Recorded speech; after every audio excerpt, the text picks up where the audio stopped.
1 বছর নয়, 100 বছর নয়, এই অপেক্ষা এমন যা মনে হবে যেন হাজার কোটি বছর ধরে চলছে।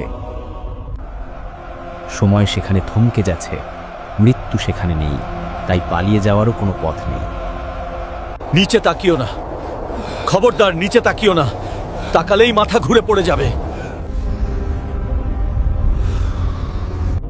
আপনার ঠিক ডান পাশে জান্নাত, যার মাটির সুবাসে আপনার আত্মা নেচে উঠছে, আর ঠিক বাম পাশে জাহান্নাম, যার আগুনের গর্জনে কলিজা ছিঁড়ে যাচ্ছে। আপনি মাঝখানে একা, নিথর। না আপনি জান্নাতি, না আপনি জাহান্নামী। আপনার আমলনামার পাল্লা কাঁটায় কাঁটায় সমান, এক চুল এদিক ওদিক হয়নি। চিন্তা করুন, মিজানের পাল্লায় মাত্র একটি নেকির অভাবে আপনি আটকে গেছেন এই ভয়ানক প্রাচীরে। আর কতকাল আমাদের এভাবে ঝুলিয়ে রাখা হবে? এর চেয়ে তো মৃত্যুই ভালো ছিল। 1000 কোটি বছরের সমান এই অনিশ্চিত যাত্রায় এই মানুষগুলোর সাথে আসলে কি ঘটেছিল? কেন আল্লাহ তাদের ঝুলিয়ে রাখলেন? এই সাসপেন্স কি তাদের মুক্তির জন্য, নাকি আরো বড় কোনো শাস্তির জন্য?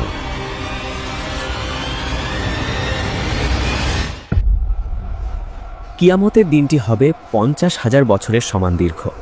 সেদিন সূর্য থাকবে মাথার খুব কাছে, মানুষ ঘামের সাগরে হাবুডুবু খাবে। কিন্তু বিশ্বাস করুন, এই শারীরিক কষ্টের চেয়েও বড় ভয় হল আমলনামা বা মিজানের পাল্লা। আল্লাহ সুবহানাহু ওয়া তাআলা কোরআনে সূরা আল আরাফে এই বিশেষ মানুষগুলোর কথা উল্লেখ করেছেন। আরাফ শব্দটি এসেছে উর্ফ থেকে, যার অর্থ উঁচু জায়গা বা টিলা।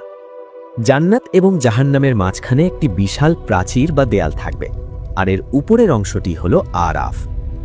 এখন প্রশ্ন হলো, কারা এই আরাফবাসী? এরা কোনো কাফর বা মুশরিক নয়, এরা ঈমানদার। কিন্তু সমস্যা হলো, দুনিয়াতে তাদের পাপ এবং পুণ্য ছিল একদম সমান সমান। চিন্তা করুন তো বিষয়টি। মিজানের পাল্লায় যখন তাদের নেকি মাপা হলো এবং গুনাহ মাপা হলো, পাল্লা কোথাও নড়ল না, কাঁটায় কাঁটায় সমান। যদি মাত্র একটি সুবহানাল্লাহ বেশি থাকতো, তারা জান্নাতে চলে যেত। আবার যদি মাত্র একটি ছোট গুনাহ বেশি থাকতো, তারা জাহান্নামী হয়ে যেত। এই যে সমান সমান অবস্থা, এটা তাদের ফেলে দিয়েছে এক মহাবিপদে। আল্লাহ তাআলা তাদের তাৎক্ষণিকভাবে জান্নাতও দেবেন না, আবার জাহান্নামেও দেবেন না।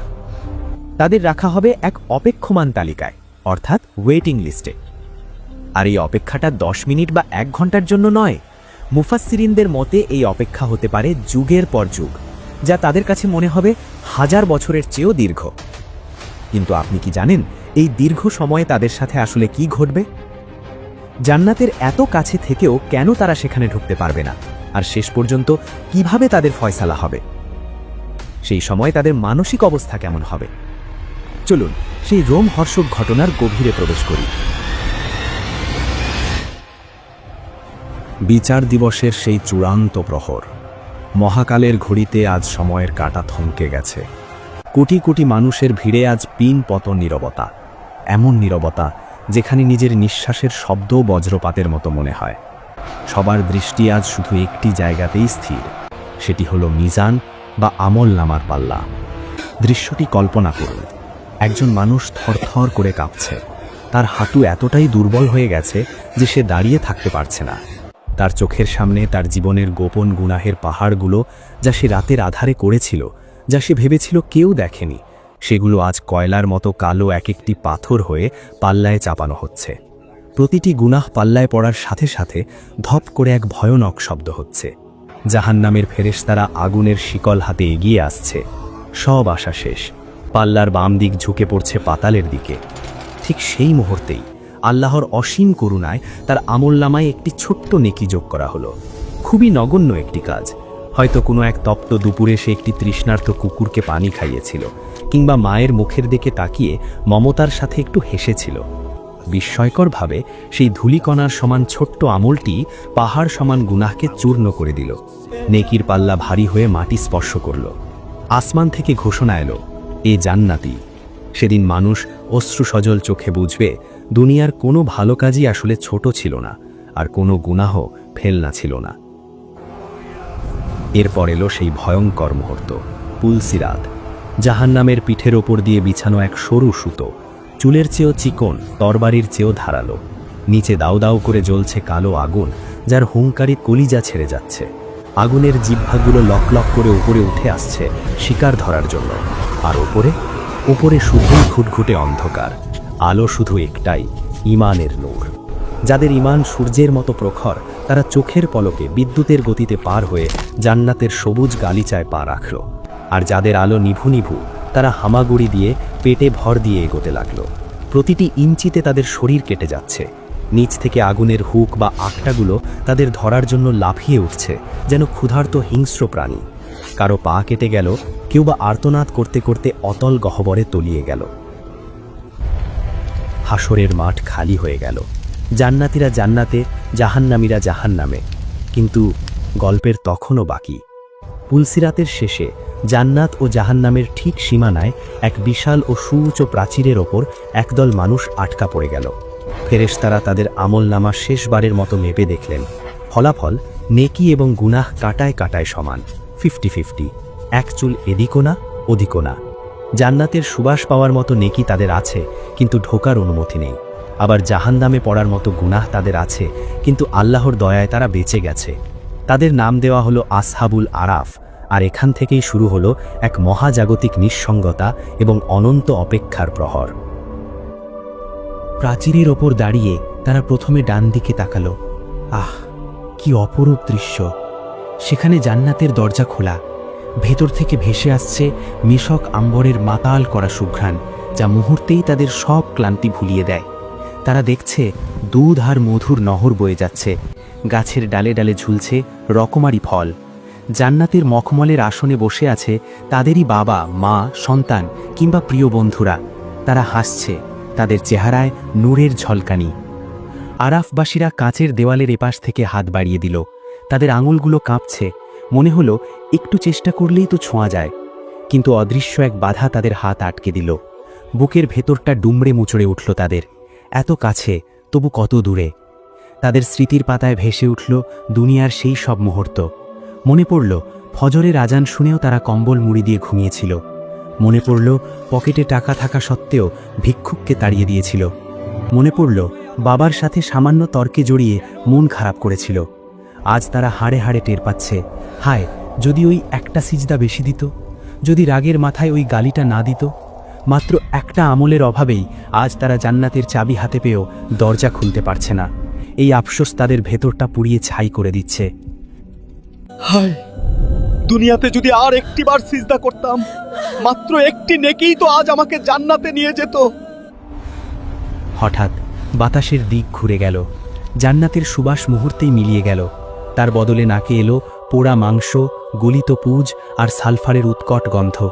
গরম বাতাসে তাদের চামড়া কুঁকড়ে যেতে লাগলো। তারা ভয়ে বাম দিকে তাকালো। সেখানে দাউ দাউ করে জ্বলছে জাহান্নামের কালো আগুন। আগুনের লেলিহান শিখাগুলো যেন ক্ষুধার্ত অজগরের মতো ফনা তুলে আছে।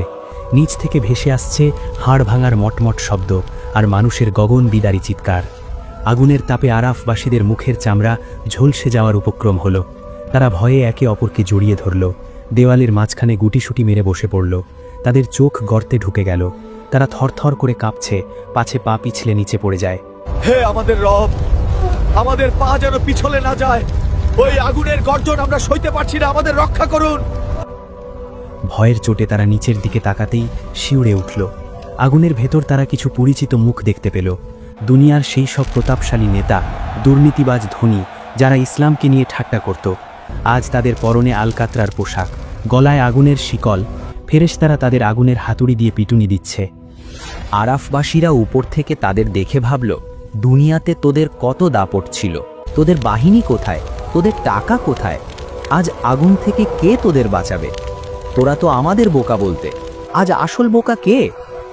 জাহান্নামীরা নিচ থেকে করুণ চোখে তাকালো। তাদের সেই দম্ভ আজ ধুলোয় মিশে গেছে। তাদের চোখ দিয়ে আগুনের লাভা ঝরছে। তারা কোনো উত্তর দিতে পারল না, শুধু যন্ত্রণায় ছটফট করতে লাগলো। আরাফের সেই প্রাচীরের উপর দাঁড়িয়ে তখন এক অদ্ভুত মানসিক যুদ্ধ শুরু হলো। নিচের আগুনের লেলিহান শিখা শুধু শরীর পোড়াচ্ছে না, পোড়াচ্ছে তাদের স্মৃতিগুলোকেও। হঠাৎ ভিড়ের মধ্যে একজন আরাফবাসী নিচের অন্ধকূপের দিকে তাকিয়ে চমকে উঠল। আগুনের কুণ্ডলীর ভেতর সে একটি পরিচিত মুখ দেখতে পেল। সে আর কেউ নয়, দুনিয়াতে তার সবচেয়ে কাছের বন্ধু ছিল, যার সাথে সে ঘন্টার পর ঘন্টা চায়ের আড্ডায় সময় কাটিয়েছে, যার সাথে সে নামাজের সময় হেলাফেলা করে পার্কে ঘুরেছে। আজ সেই বন্ধুর শরীর আগুনের পোশাকে মোড়ানো, তার চামড়া গলে গলে পড়ছে, আর সে চিৎকার করে বলছে, একটু পানি, একটু ছায়া। আরাফবাসী বন্ধুটি প্রাচীরের ওপর থেকে চিৎকার করে উঠল, তার কলিজা মোচড় দিয়ে উঠল। সে ভাবল, আমরা তো একসাথেই ছিলাম, একসাথেই পাপ করেছি, একসাথেই সময় নষ্ট করেছি, কিন্তু আজ আমি এখানে আর ও ওখানে কেন? বন্ধু, তোর এই দশা কেন? নিচ থেকে সেই বন্ধুটি উত্তর দিতে পারল না, শুধু করুণ দৃষ্টিতে তাকালো। তার চোখের ভাষা বলে দিচ্ছিল, তুই বেঁচে গেছিস কারণ হয়তো তোর মা তোর জন্য দোয়া করেছিল, অথবা তুই গোপনে এমন কোনো দান করেছিলি যা আমি করিনি। এই দৃশ্য দেখে আরাফবাসীদের বুকের ভেতরটা যেন দুমড়ে মুচড়ে গেল। তারা বুঝতে পারল তাদের এই অবস্থান কতটা নড়বড়ে। একটু পা হরকালেই ওই আগুনের গর্তে তাদেরও ঠাঁই হবে। এই অনিশ্চয়তা আগুনের চেয়েও বেশি যন্ত্রণাদায়ক। হঠাৎ করেই আরাফের পরিবেশ আরও ভারী হয়ে উঠল। হাজার হাজার বছর পার হয়ে যাচ্ছে, কিন্তু কোনো বিচার হচ্ছে না। তাদের মনে হতে লাগল সময় যেন এখানে এসে জমে বরফ হয়ে গেছে। এক একটি মুহূর্ত মনে হচ্ছে এক একটি যুগের সমান। তাদের মনে পড়ল দুনিয়ার সেই সব তুচ্ছ ঝগড়ার কথা, ভাইয়ে ভাইয়ে জমি নিয়ে বিরোধ, সামান্য সম্মানের জন্য মিথ্যা বলা। আজ সেই জমি কোথায়, সেই সম্মান কোথায়? আজ তো নিজের চামড়া বাঁচানোটাই একমাত্র দায় হয়ে দাঁড়িয়েছে। তাদের মনে তীব্র অনুশোচনা জাগল। দুনিয়াতে তারা কত রাত জেগে মুভি দেখেছে, অথচ আজ এই অনন্ত রাতে তাদের চোখের পাতায় এক মুহূর্তের জন্যও ঘুম নেই।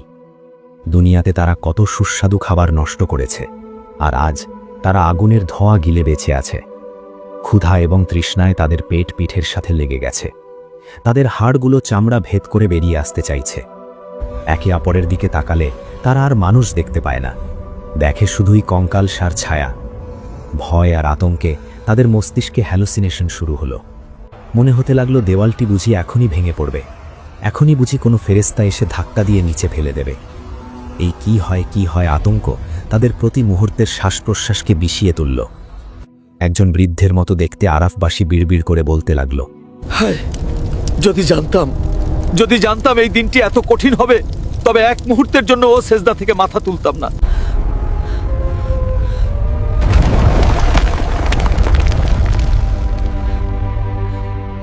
আর কতকাল এই অপেক্ষা?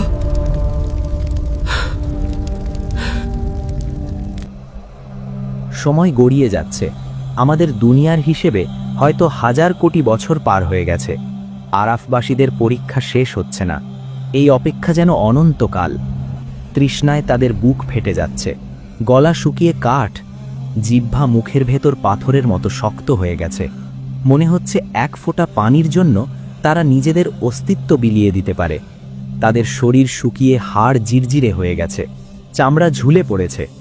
সহ্যের সীমা ছাড়িয়ে গেলে তারা জান্নাতবাসীদের ডাকল, আত্মসম্মান বিসর্জন দিয়ে ভিক্ষা চাইল। তাদের দৃষ্টিতে ভিক্ষুকের আকুতি।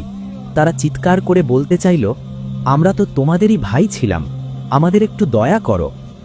ও জান্নাতি ভাইয়েরা, আমাদের দিকে একটু তাকাও, আল্লাহর দেয়া রিজিক থেকে সামান্য একটু পানি কি আমাদের দেবে না? জান্নাতবাসীরা ব্যথিত হয়ে বলল, নিশ্চয়ই আল্লাহ কাফের ও পাপীদের জন্য, যারা এখনো অনুমতি পায়নি, তাদের জন্য এই পানি হারাম করেছেন। আমরা নিরুপায়। প্রত্যাখ্যাত হয়ে আরাফবাসীরা দেওয়ালের উপর মুখ থুবড়ে পড়ে গেল। তাদের চোখের পানিও শুকিয়ে গেছে, কাঁদার শক্তিটুকুও আর অবশিষ্ট নেই। এই দীর্ঘ ক্লান্তিকর সময়ে শয়তান তাদের মনের ভেতর শেষবারের মতো বিষ ঢেলে দেওয়ার চেষ্টা করল। মনের গহীনে আওয়াজ এলো, আল্লাহ তোমাদের ভুলে গেছেন। 1000 বছর পার হয়ে গেল, কোনো ফয়সালা হলো না। এর চেয়ে তো জাহান্নামও ভালো ছিল। অন্তত একটা ফয়সালা তো হতো। নিরাশ হয়ে যাও, কেউ আসবে না। কিন্তু আরাফবাসীরা কানে হাত দিয়ে সেই আওয়াজ বন্ধ করল। তারা সিজদায় লুটিয়ে পড়ে বলল, না, আমরা নিরাশ হব না। আমাদের রব নিশ্চয়ই দয়ালু, তিনি ন্যায় বিচারক, তিনি আমাদের ভুলে যাননি। এই চরম ধৈর্য, এই অটুট বিশ্বাসই ছিল তাদের মুক্তির চাবিকাঠি। তাদের আমলের ঘাটতি পূরণ হচ্ছিল তাদের এই অন্তিম মুহূর্তের চোখের পানি দিয়ে। অবশেষে যখন মনে হলো আর এক মুহূর্ত এই কষ্ট সহ্য করা সম্ভব নয়, যখন তাদের প্রাণ ওষ্ঠাগত, তখন মহাকাশ চিরে এক আসমানি নূর নেমে এলো। জিব্রাইল আলাইহিসসালাম এবং রহমতের ফেরেশতারা হাজির হলেন। পুরো আরাফ জুড়ে পিন পতন নীরবতা, সবার হার্টবিট থমকে গেল। তারা ভয়ে কাঁপতে লাগলো, কি হবে এখন? তখন আল্লাহ সুবহানাহু ওয়া তাআলা, যিনি পরম করুণাময়, রাজাধিরাজ, গম্ভীর কিন্তু মমতাময়ী স্বরে ঘোষণা করলেন, হে আমার বান্দারা, তোমরা আমার শাস্তিকে ভয় করেছ এবং আমার রহমতের আশা করেছ। তোমরা নিরাশ হওনি, যাও তোমরা জান্নাতে প্রবেশ করো। তোমাদের সামান্য আমলের ঘাটতি আমি আমার রহমত দিয়ে পূরণ করে দিলাম। আলহামদুলিল্লাহ, সকল প্রশংসা আল্লাহর, যিনি আমাদের এই মহা বিপদ আর দুঃখ থেকে আজ মুক্তি দিলেন।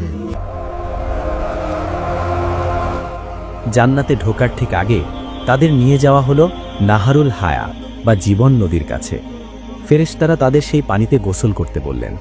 যেই তারা পানিতে ডুব দিল, এক অলৌকিক ঘটনা ঘটল।